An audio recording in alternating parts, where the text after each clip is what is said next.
BSc part third के विद्यार्थियों का न्यूक्लियर फिजिक्स की कक्षा में एक बार अपना स्वागत है। आज हम बात करेंगे नाभिकीय बल यानी कि न्यूक्लियर फोर्सेस के बारे में कि न्यूक्लियर फोर्सेस है उनकी क्या क्या प्रॉपर्टीज होती हैं, वो किन किन चीज़ों पर निर्भर करते हैं। जैसा कि पिछले वीडियो में मैंने बताया था कि नाभिक जो है ये परमाणु का, किसी भी परमाणु का नाभिक होता है। इसको बड़े रूप में दर्शाने के लिए मैंने एक बार बड़ा रूप बना लेता हूँ इसका, और इस नाभिक के चारों तरफ विभिन्न कक्षाओं में इलेक्ट्रॉन चक्कर लगाते रहते हैं। ये इलेक्ट्रॉन हो गया, और यहाँ पर जो नाभिक है इसमें न्यूट्रॉन और प्रोटॉन ये दो कण होते हैं, जिनमें न्यूट्रॉन पर किसी प्रकार का आवेश नहीं होता है, जबकि प्रोटॉन एक धनावेशित कण है, यानी कि इस पर धनावेश होता है और इस पर चार्जलेस यानी कि आवेश रहित होता है। न्यूट्रॉन आवेश रहित होता है और प्रोटॉन जो है उस पर धनात्मक आवेश होता है। और नाभिक जो है इसकी साइज 10⁻⁻15 मीटर की होती है। तो नाभिक की साइज 10⁻⁻15 मीटर की होती है, तो इसका मतलब ये हुआ कि एक बहुत छोटे से वॉल्यूम के अंदर न्यूट्रॉन और प्रोटॉन एक व्यवस्थित तरीके से जमे हुए हैं, यानी कि कोई न कोई ऐसा बल जरूर है जो कि न्यूट्रॉन और प्रोटॉन दोनों को बांध के रखता है, यानी कि न्यूट्रॉन और प्रोटॉन बाहर नहीं निकल सकते हैं। तो यह जो बल है यह बल नाभिकीय बल कहलाता है। जैसा कि हम जानते हैं कि प्रकृति में 4 बल होते हैं, जो मूल बल होते हैं वो 4 होते हैं। पहला है नाभिकीय बल, दूसरा है विद्युत चुंबकीय बल, तीसरा है दुर्बल बल और चौथा है गुरुत्वाकर्षण बल। इन चारों बलों में सबसे ताकतवर, सबसे स्ट्रॉन्ग फोर्स होता है वो न्यूक्लियर फोर्स ही होता है। नाभिकीय बल ही सबसे स्ट्रॉन्ग होता है। तो हमने एक मॉडल बनाया है, यहाँ पर मैंने कक्षा को दीर्घवृत्ताकार लिया है, क्योंकि जो इलेक्ट्रॉन के घूमने की जो कक्षाएं होती है वो दीर्घवृत्ताकार ही होती है।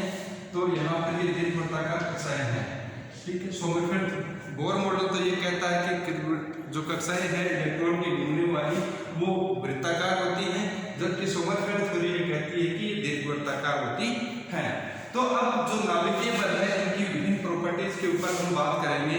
तो विभिन्न, सबसे पहली प्रॉपर्टी है आकर्षण बल।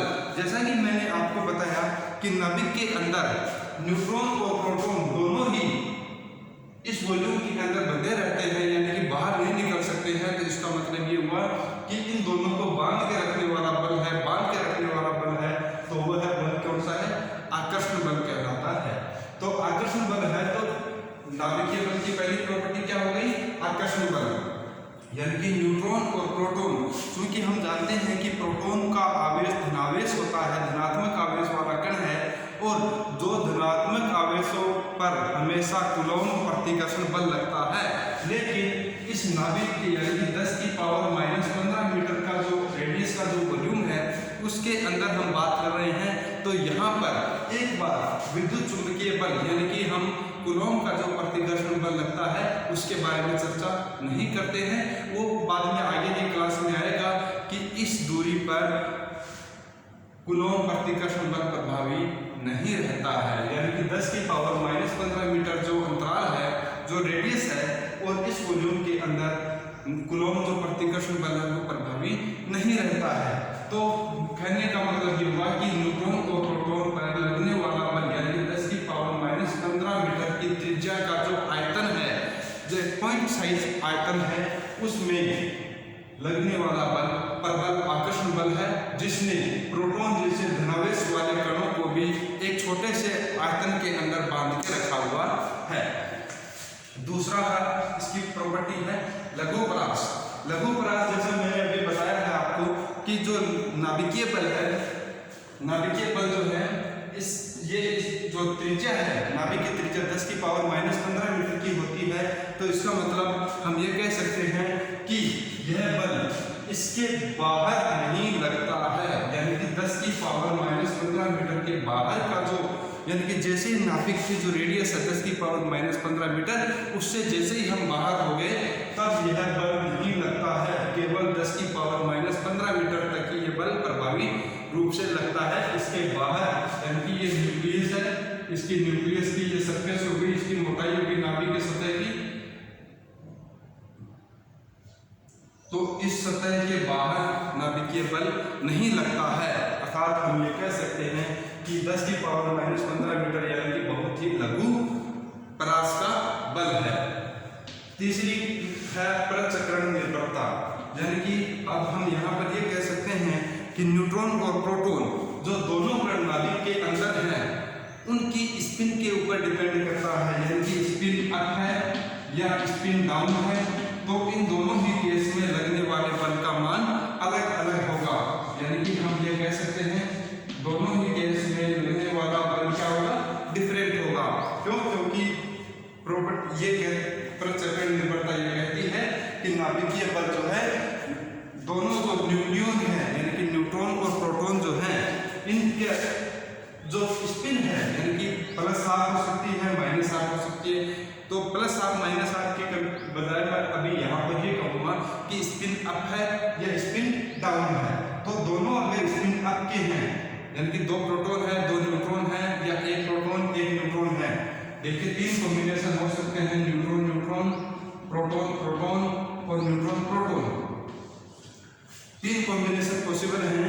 तो तीनों कॉम्बिनेशन में यदि दोनों स्पिन आपके हैं तो लगने वाला बल एक स्पिन अप और एक स्पिन डाउन से लगने वाले बल से अलग होगा, यानी कि नाभिकीय बल हमेशा स्पिन पर डिपेंड करता है। यह बात इस चीज से प्रूव होती है कि एक तो ड्यूट्रॉन का केस यदि हम ले लेते हैं,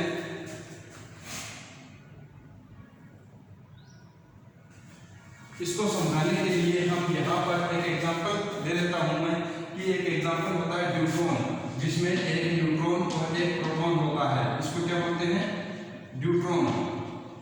और दूसरा केस ले लिया मैंने हाइड्रोजन का ड्यूटेरियम, हीलियम, हीलियम में क्या होता है, 2 प्रोटॉन होते हैं और 1 न्यूट्रॉन होता है। तो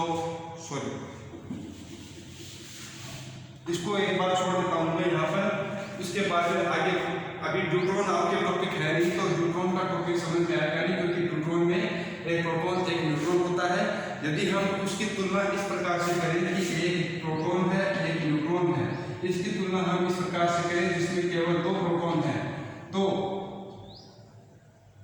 दोनों प्रोटॉनों की स्पिन अप है या दोनों प्रोटॉनों की स्पिन अप एंड डाउन है, तो इस केस में लगने वाला बल का मान अलग होगा। यह अवस्था ऑर्थो एंड पैरा हाइड्रोजन में आएगी, तो वो अभी आपके सिलेबस में नहीं है। चौथा जो है आवेश सममिति और आवेश स्वतंत्र, यानी कि इसका मतलब ये हुआ कि जो नाभिक है इसमें जो न्यूट्रॉन और प्रोटॉन के 3 कॉम्बिनेशन मैंने जो अभी बताया था आपको, एक न्यूट्रॉन न्यूट्रॉन, न्यूट्रॉन प्रोटॉन और तीसरा प्रोटॉन प्रोटॉन। तो आवेश सममिति का मतलब ये हुआ कि नाभिकीय बल जो है वह जो न्यूक्लियन है, न्यूक्लियन में न्यूट्रॉन और प्रोटॉन दोनों के आवेश पर निर्भर नहीं करता है, अर्थात आवेश सममित है, यानी कि किसी प्रकार का कोई भी आवेश हो नाभिकीय बल आवेश पर निर्भर नहीं करता है। आप लिखना चाहो तो भी लिख सकते हो,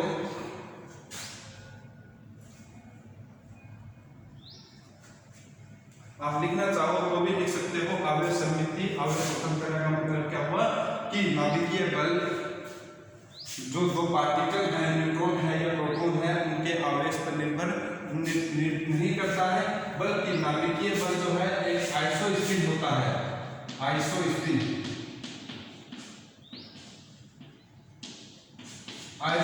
पर निर्भर करता है, यानी कि स्पिन पर निर्भर नहीं, आइसोस्पिन पर आवेश पर निर्भर नहीं करता है, आइसोस्पिन पर निर्भर करता है।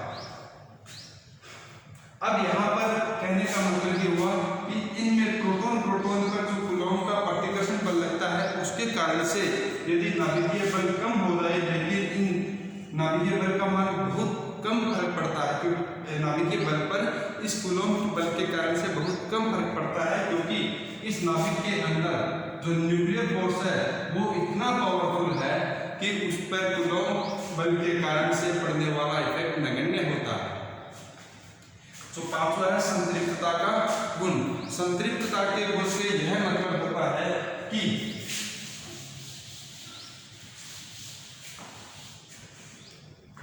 यदि यह नाभिक है और इसमें न्यूट्रॉन प्रोटॉन भरे हुए हैं, नाभिक के अंदर न्यूट्रॉन प्रोटॉन, अभी जैसे हमने बात करी कि न्यूट्रॉन प्रोटॉन यानी कि आवेश पर निर्भर नहीं करता है, तो इसका मतलब ये हुआ कि नाभिक के अंदर न्यूट्रॉन प्रोटॉन के अंदर कोई अंतर नहीं है, यानी कि अंदर नाभिक के अंदर न्यूट्रॉन और प्रोटॉन दोनों ही कणों को न्यूक्लियन कहा जाता है। अर्थात यदि संतृप्तता का गुण का मतलब ये होता है कि किसी भी न्यूक्लियन पर लगने वाला नाभिकीय बल उसके नजदीकी न्यूक्लियनों के कारण से ही लगता है, किसी दूर वाले न्यूक्लियन के कारण से इस पर बल नहीं लगता है।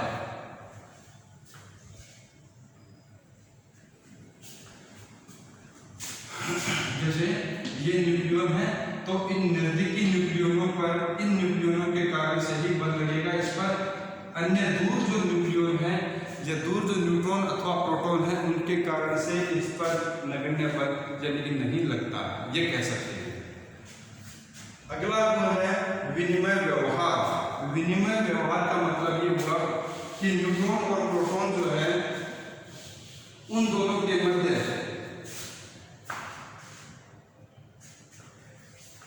किसी कण का, यानी कि हम ये कह सकते हैं कि न्यूट्रॉन और प्रोटॉन जो है उनके मध्य किसी एक अन्य कण का विनिमय होता है, अर्थात आदान प्रदान होता है, जिसके कारण से उनके ऊपर बल लगता है। यानी कि हम ये कह सकते हैं कि किन्हीं भी दो कणों के मध्य बल क्यों लगता है या किसी भी कण पर बल क्यों लगता है, तो जो सिंपल सा क्वेश्चन उठता है कि किसी भी कण पर बल क्यों लगता है, तो उसका आंसर अपन जो 10वीं या 12वीं क्लास में पढ़ते थे, 11वीं क्लास में पढ़ते थे कि संवेग में परिवर्तन की दर को क्या कहते हैं, बल कहते हैं। जो न्यूटन की गति के दूसरे नियमों में भी हम पढ़ते हैं, तो F इक्वल टू क्या लिखते थे, dp अपॉन dt। तो यहाँ पर मैं कह सकता हूँ कि ये न्यूट्रॉन हो गया और ये प्रोटॉन है, इन दोनों के बीच में लगने वाला जो बल है किस कारण से लगता है। तो हम यहाँ पर हाइजेनबर्ग ने एक थ्योरी दी थी कि न्यूट्रॉन और प्रोटॉन आपस में एक कण है जिसको हम पाई मेसोन या पाई1 कहते हैं, पाई प्लस हो सकता है, पाई माइनस हो सकता है और पाई 0 हो सकता है। इन कणों का आदान प्रदान होता है जिसके कारण से इनके संवेग में परिवर्तन होता है, संवेग का विनिमय होता है और इन दोनों कणों के बीच में आकर्षण का बल लगता है। तो अब आकर्षण और प्रतिकर्षण का जो आकर्षण और प्रतिकर्षण जो है वो विनिमय व्यवहार से समझाया जा सकता है कि यदि इसको समझाने के लिए एक एग्जाम्पल दिया जाता है जो आगे आपके सिलेबस में बाद में टॉपिक आएगा, हाइजेनबर्ग का विनिमय व्यवहार। लेकिन अभी हम यहाँ पर ये मानते हैं कि न्यूट्रॉन और प्रोटॉन या प्रोटॉन प्रोटॉन अथवा न्यूट्रॉन न्यूट्रॉन तीनों ही कंडीशन में न्यूट्रॉन प्रोटॉन हो गया, न्यूट्रॉन न्यूट्रॉन हो गया, प्रोटॉन प्रोटॉन हो गया, तीनों ही अवस्था में ये कण आपस में इन pi plus pi minus pi 0 कणों का आदान प्रदान करते हैं, विनिमय करते हैं, इसके कारण से बल उत्पन्न होता है।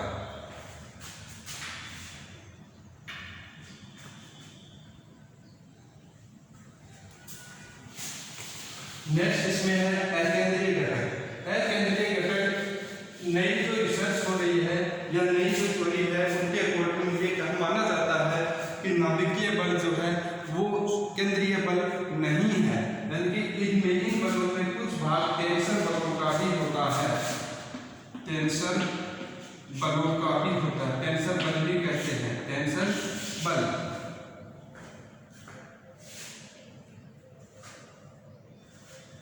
और ये टेंशन बल जो है जो न्यूट्रॉन और प्रोटॉन जो थे, न्यूक्लियन और प्रोटॉन जो थे इनकी स्पिन और ऑर्बिटल मोशन यानी कि प्रचक्रण और कक्षीय गति, इनके कारण से उत्पन्न होता है ये टेंशन बल। अकेंद्रीय बल या टेंशन बल को हम ये कह सकते हैं कि इन जो ये जो बल है, ये जो बल है वह नाभिक के अंदर न्यूक्लियन अर्थात न्यूट्रॉन और प्रोटॉन की स्पिन और ऑर्बिटल मोशन के कारण से उत्पन्न होते हैं।